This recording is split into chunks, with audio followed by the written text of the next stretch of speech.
Yeah, I'm calling to request to cancel the ride because it's too far. Ay, salamat ah. Thank you, thank you.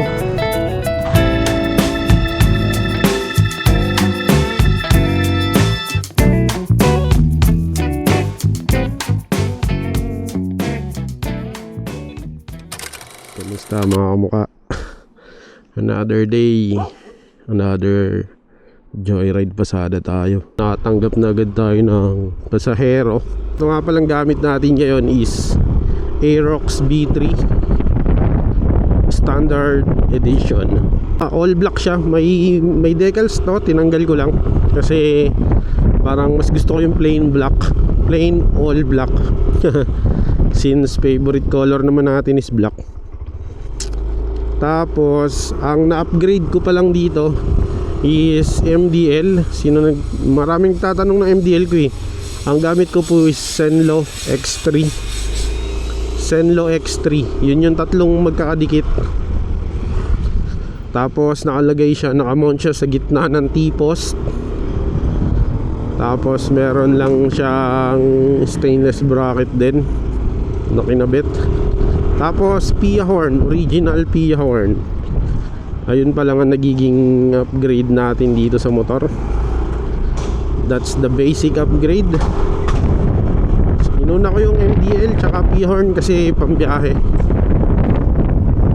Parinig ko sa inyo yung Pia horn. May kasama ano. Yun, yung tunog ng Pia horn na original. Minsan malakas nga siya sobra eh. Rider. Oh, diba?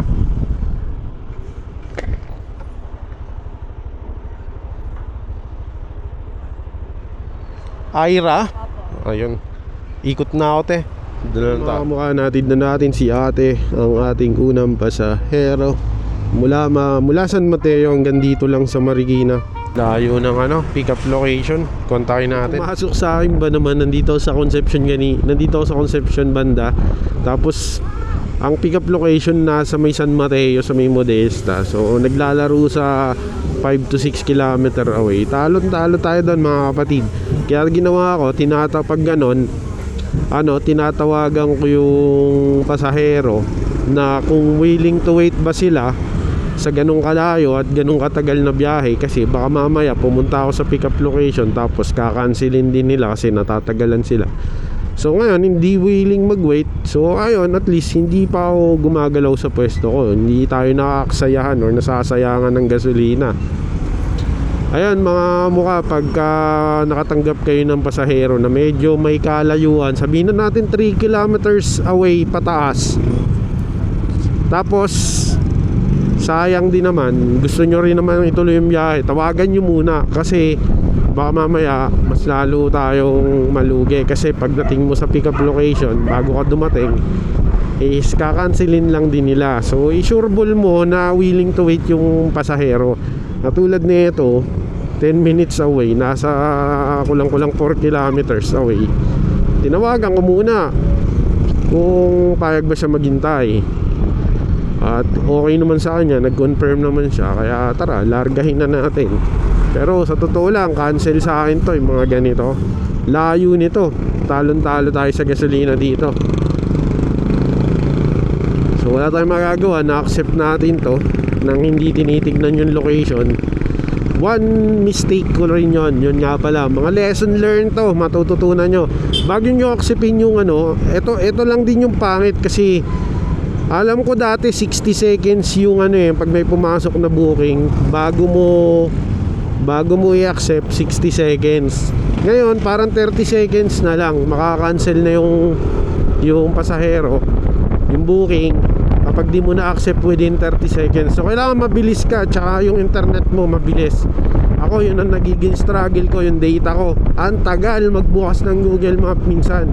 I-refresh ko pa, on-off ko pa yung data bago gagana. Kasi ang ginagawa ko, sinisilip ko muna yung pick up location kung gaano kalayo. After ko masilip at palag naman sa sa layo, sabihin na natin nasa 2 kilometer lang yung pinaka malayo, pwede na. Wag lang yung mga katulad kanina, 6 kilometer, 20 minutes away dahil traffic. Wag, para na tayo nagatid ng pasahero noon. Kinancel ko. Tinawagan ko, nakiusap ako sa kanya na i-cancel niya kasi yung pumasok sa akin, yung booking niya, napakalayo. Talon-talo sa gasolina. Hindi naman tayo pwede magpa-add. Magagalit pa yung pasahero sa'yo. Pag nagpa-add ka, ma'am, add ka po dahil ang layo ng pick-up location. Hindi naman nila kasalanan yun eh.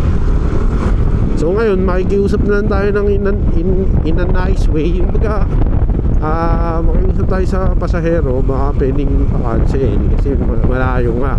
May nakakaintindi naman na iba, meron namang ibang nagagalit. Iba-iba eh. Ayun mga mukha, bali nahatid na nga pala natin yung pangalawa nating pasahero mula Marikina hanggang dito yan sa Centro Mall, dito sa may Antipolo. Grabe, ang galante ni sir, 134 pesos lang yung mamasahe niya. Binigyan tayo 200 pesos mga kamukha. Nakatanggap tayo ng pasahero. Akala ko tiyempo na. Biro mo 28 minutes, almost 30 minutes away, tapos 11 kilometer. Hindi ko tatanggapin yan, syempre. Tatawagan natin yan at mag-apologize tayo. Tapos sasabihin natin na sobrang layo nito. Hindi to pwede. Masyado luging-lugi ito. So hanap lang tayo ng magigilidan natin kasi mainit. Dito pwede na. Tawagan natin. Yan English. Pinapa-cancel ko sa kanya kasi mga kamukha, tignan nyo yung pumasok sa atin. Hindi makatarungan to. 11 kilometers, 28 minutes away. Papuntang pick-up location pa lang to ha. Aray mo. Ang daming subdivision kasi dyan sa baba. Tapos ang ikot nyan, dun pa sa may Sumulong, sa may Marcos Highway, plus yung U-turn pa doon. So hindi rin kasalanan ni ma'am. Wala akong magagawa. Hindi ko to kakanain. Sobrang layo na ito. May spot dito. Hindi tayo sa Gedli Pwede ba rito? Doon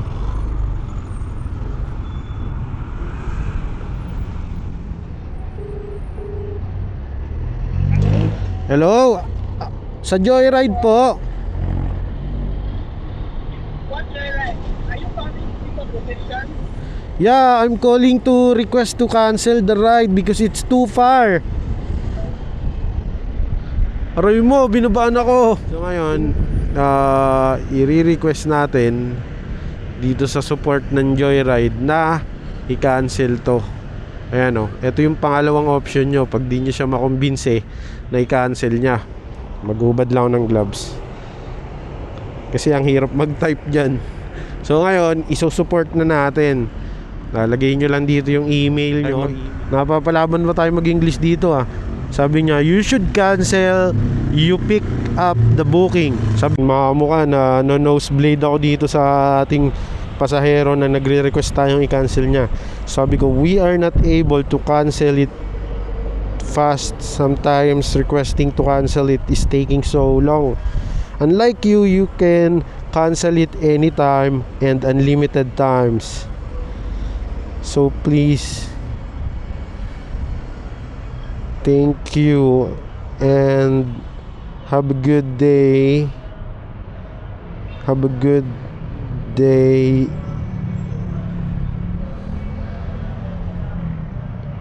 And take care always. Sabi ko, we're not able to cancel it fast. Sometimes requesting to cancel it, it takes too long. So unlike you can cancel it anytime and unlimited times. Thank you and have a good day and take care always. Diba? Peace out. 2:38 lang Ay, salamat Thank you. Ayun mga kamukha, natin na nga pala natin si Sir Antipolo to North Fairview. 238 yung pamasahe niya. Binigyan niya tayo ng 250. Maraming salamat po kuya. Complete trip na natin yan. May kinakainan ako dito sakto May kinakainan ako dito. Nagawin na naman ako dito. Dito lang sa unahan. Oy, buko. Ang sarap oh. Ayun mga mukha. Bali pangatlong pasada ko pa. Pangatlo ko pa lang yon. Pangatlo ko pa lang yon. Pero nakamagkano na tayo, di ba? Lalo na kung aagahan ko pa yung biyahe. Mga alas 5 ng madaling araw. Nag-i-start na ako. Di ko taka na ng alas 12, di ba?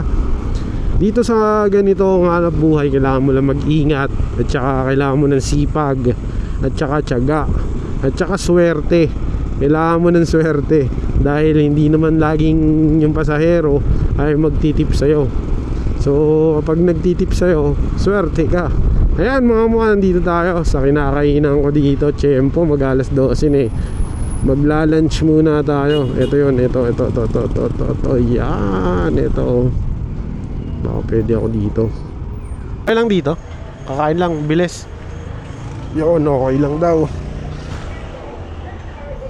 Kakain na tayo para tuloy-tuloy na yung biyahe natin. Let's go.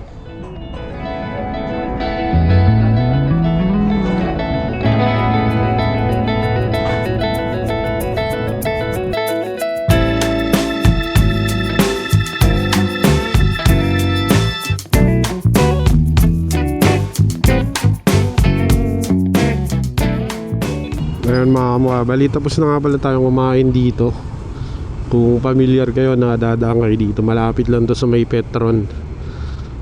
Dito ako madalas kumain pag nagagawi ako sa lugar na to ng tanghalian. Sarap ulam nila dito. Tapat lang to ng papasok to ng Hope Integrated School dito sa may North Fairview. Mayroon na tayong pang-apat na pasahero. So ito na yun, as of mag alas 12. Init. Tuloy-tuloy na yung biyahe nito hanggang hapon. Sana puro goods yung maging pasahero natin. Yung alam mo na,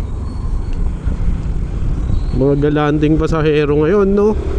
Lalo na pag sahod, galante yung mga pasahero. Basta mabait ka lang sa kanila. Tapos huwag mo masyadong idadaan sa lubak kasi naiinis sila kapag yung tumatalbog sila ng malakas. So ayun lang, wag mo silang ibabarumbal sa tsaka wag mo masyadong, para kasing pag may pasahero ka, kakapain mo siya kung nagmamadali ba siya. Pwede mo siyang itanong kung ma'am, nagmamadali ba kayo, or chill ride lang tayo, ganun. Pero ako, gitna lang ako. Umahataw din ako, pero sa tamang mga open lang na area. Gate 3? Saan yung gate 2? Gate 2. Gate 1 dito, sir. Saan yung gate 2? Nasa taas na po. Iikot ako, dito daan ko. Dito daan ko. Kabila. Kanan ako, unang kanan. Sige. Sa gate 1.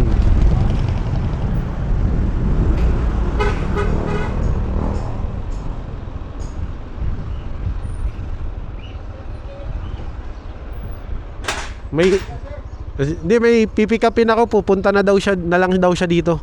So, ID sir, yan. Sige po. Dito na lang ako.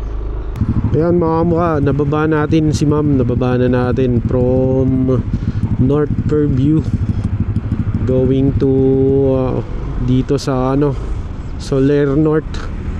Malapit to dun sa SM North, banda dito lang. Sarap nang natigilan natin sa tapat ng Soler North. Napakalakas ng hangin, Woo! Sarap matulog. Talaga naman, tulog ka rito.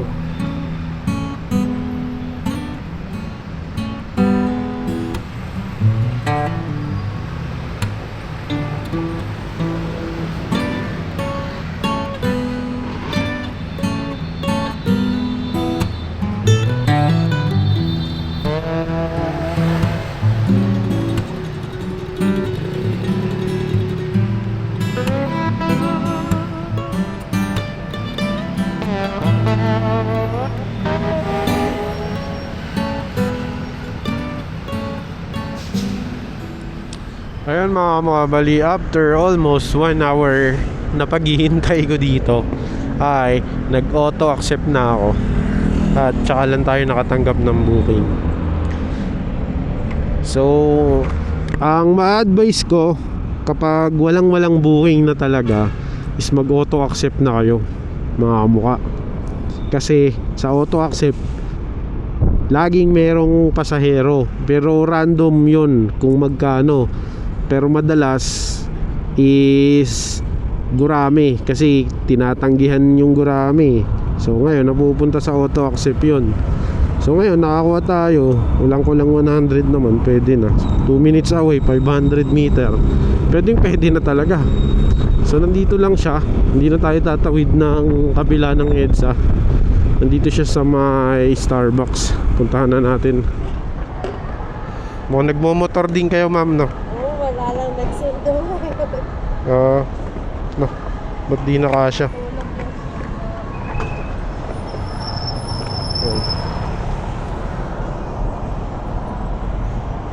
Sige, ma'am.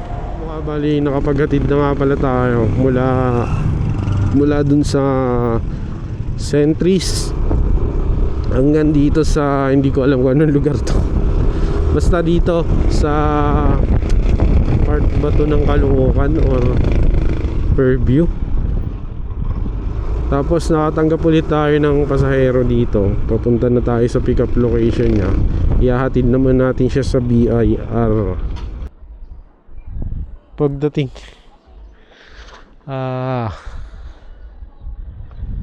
aray mo, pagdating ko dito sa pick up location, kinancel. Wala talagang malayo, walang malapit.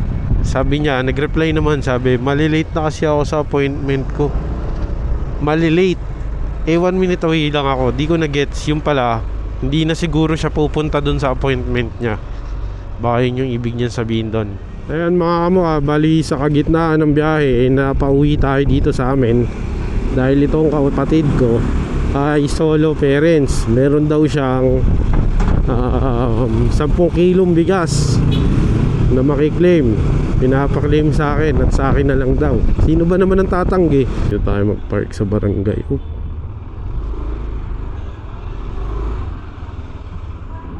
Pauwi na nga pala ako dito sa amin.